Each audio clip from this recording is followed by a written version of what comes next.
Nous n'avons rien fait d'illégal. C'est sur la base d'un calendrier, un chronogramme dit souverain par les autorités de transition qui sont devenues de fait et qui ont estimé qu'un calendrier souverain, après les 18 mois de calendrier initial, où moi j'étais 4e vice-président du CNT, après avoir été destitué, mis en prison. Maintenant, la deuxième phase a été négociée après les sanctions considérées inhumaines, illégitimes, illégales, tout ce que vous voulez, mais c'est le Premier ministre, chef du gouvernement, devant le CNT, qui joue un rôle de l'Assemblée nationale, donc il a dit au peuple malien, à la suite de ces assises de refondation, le peuple souverain a décidé un calendrier souverain et l'élection qui sera consacrée par l'élection du président le 26 mars 2024 pour mettre fin à la transition. Je n'invente absolument rien.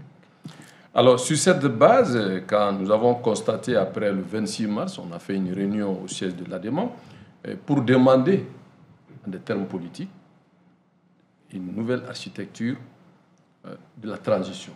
C'était une demande que nous avons signée. Il y avait des partis politiques, d'autres organisations politiques et d'autres personnalités. Et pour toute réponse, les autorités de transition ont pris un décret pour suspendre les activités politiques, qui en réalité, de mon point de vue, c'est une façon déguisée alors, de mettre terme aux activités politiques, mais qui, pour moi, c'est une dissolution des partis politiques qui ne dit pas son nom, parce que la suite, vous venez de le dire, quand des personnes se retrouvent dans un domicile privé et qu'on vient les chercher, mani militari, aller les cueillir, excusez-moi l'expression, pour dire que voilà tout ce que vous venez de dire, mais pratiquement l'opinion, comme on a compris, est tellement instrumentalisée aujourd'hui avec les affidés et les réseaux sociaux, avec leur nouveau paradigme qui n'est autre que l'orientation que nous connaissons tous, manipulation, intox, désinformation.